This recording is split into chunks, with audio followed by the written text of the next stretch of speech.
आत्मा की तृप्ति कैसे हो सकती है? आत्मा की पिपासा कैसे शांत हो सकती है? तो आत्मा की तृप्ति किसी भी मटेरियलिस्टिक डेवलपमेंट, किसी भी मटेरियलिस्टिक अचीवमेंट और कोई भी मटेरियलिस्टिक डिज़ायर के फुलफिलमेंट से नहीं हो सकती। चाहे 21वीं सेंचुरी के जो भी साइंटिस्ट हैं किसी भी चीज़ का इन्वेंशन कर ले,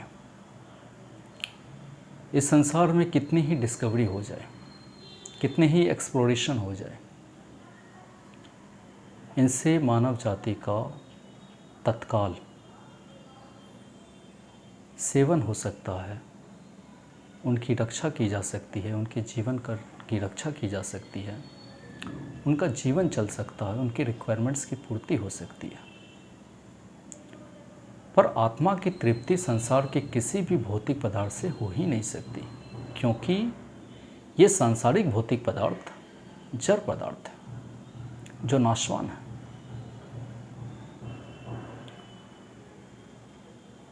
तो जीव जो संसार की ओर सम्मुख हो रहा है और परमात्मा से विमुख हो रहा है, अगर वह ऐसा सोचते हैं कि किसी भी तरह का materialistic development, achievements and desires के फुलफिलमेंट से उनकी आत्मा की तृप्ति हो जाएगी, तो वह बहुत ही बड़ा भ्रम में है। आत्मा की तृप्ति कभी भी सांसारिक विषयों के सेवन से नहीं हो सकती है। और जीव जितना ही ज़्यादा सांसारिक विषयों की ओर भागेगा, उनकी रुझान, उनकी इंक्लिनेशन जितना ही ज़्यादा मटेरियलिस्टिक थिंग्स की ओर भागेगा, उतना ही ज़्यादा उनका अटैचमेंट, उनका फैसिनेशन उस संसार की ओर होता चला जाएगा। उनका जो भी इंक्लिनेशन है वह संसार की ओर होता चला जाएगा, जो उसके ही पुनर्जन्म का तथा संपूर्ण दुखों का कारण बन सकता है। प्रारंभ में कोई भी सांसारिक विषय वस्तु जब सेवन करने की बात आती है तो वह अच्छी लगती है, पर वह इनिशियल स्टेज में कोई भी जीव इल्यूजन में पड़ के ही उस विषय का सेवन करता है, अर्थात उस सांसारिक वस्तुओं का भोग करता है। वह उसका भ्रम है। उससे उसकी मन की पिपासा कुछ हद तक तृप्त हो सकती है, तत्काल तृप्त हो सकती है, पर उससे उसकी आत्मा की पिपासा कभी भी तृप्त नहीं हो सकती है। तो ऐसा कहा जाता है कि स्वप्न में अगर कोई जीव जल को पीता है तो उससे उसकी प्यास नहीं मिटती है। अर्थात जितने भी जीव है इस संसार में, वह भ्रम के वश होकर ही, उसके वशीभूत होकर ही संसार के समस्त भौतिक चीज़ों का सेवन कर रहा है, उसे भोग रहा है।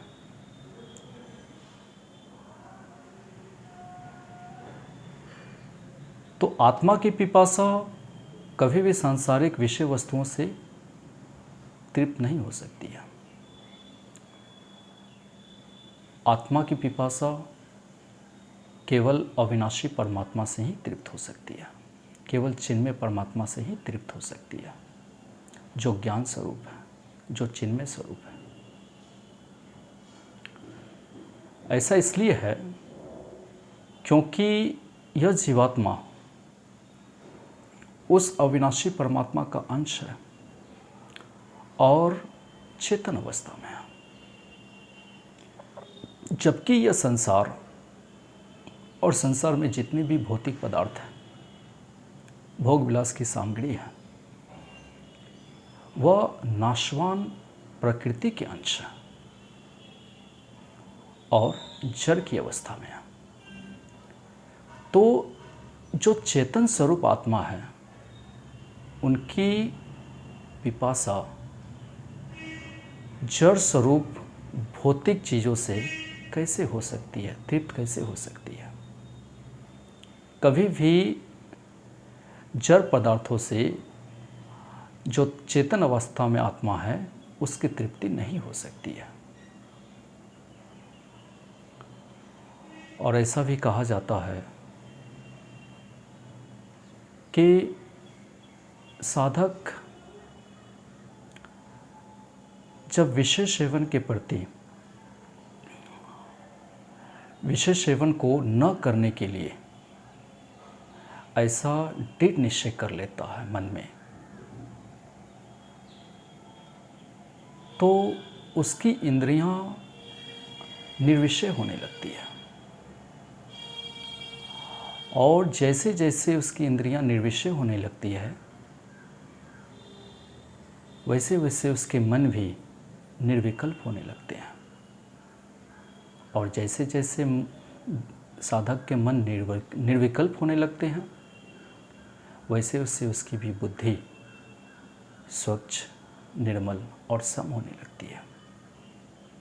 और जैसे ही साधक की बुद्धि स्वच्छ, निर्मल और सम होने लगती है, तो इस ब्रह्मांड में जो अविनाशी परमात्मा है, जो चिन्मय रूप में है, उनका अनुभव होने लगता है।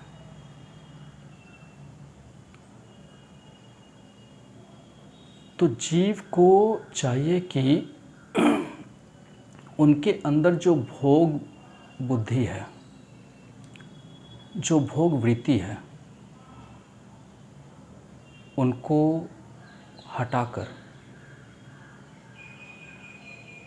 परमात्मा की ओर, अर्थात संसार से विमुख होकर परमात्मा की ओर सम्मुख होनी चाहिए। भोगों में रस को न ढूंढकर परमात्मा में रस को ढूंढना चाहिए। भोगों में आसक्ति और राग न होकर परमात्मा के प्रति रुझान होनी चाहिए, इंक्लिनेशन होनी चाहिए।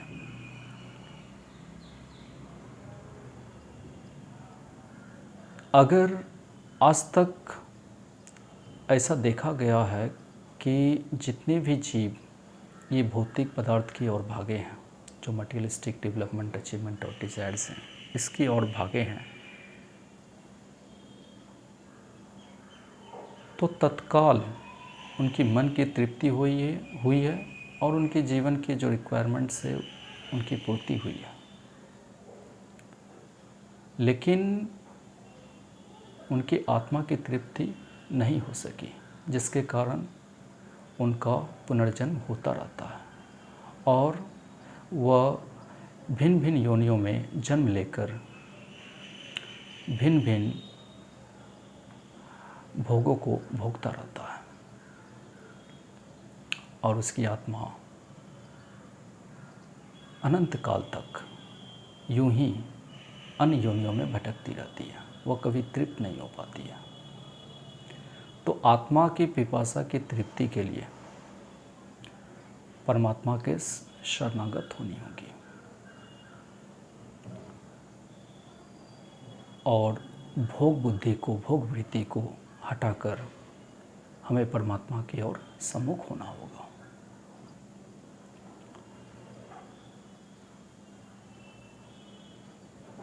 और ऐसा भी कहा गया है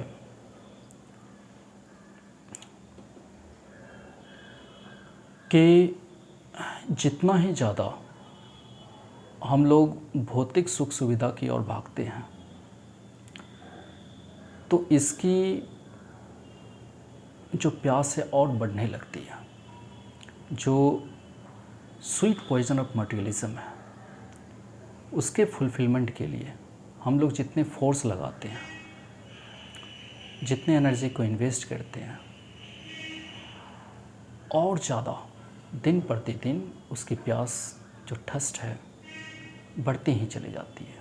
जैसे पैसे के प्रति और जितनी भी expensive and exclusive materialistic things हैं इस वर्ल्ड में, उसको पाने के लिए, मटेरियलिस्टिक डेवलपमेंट के लिए, तो यह इन्फिनिट मल्टीप्लिकेशन में कन्वर्ट होने लगती है जो ह्यूमन डिज़ायर्स हैं। तो इनको पोज देना होगा, उनको विराम देनी होंगी, तब जाकर कहीं जीव की रुझान, उनकी जो इंक्लिनेशन है वो ईश्वर की तरफ हो सकती है। तो विषयों से हटकर हमें परमात्मा की ओर सम्मुख होना होगा, तभी जन्म मरण के चक्कर से हम लोग बाहर आ सकते हैं और जो भी जीवन में दुख है उनको समूलतः नष्ट कर सकते हैं। Thank you. Please subscribe my channel.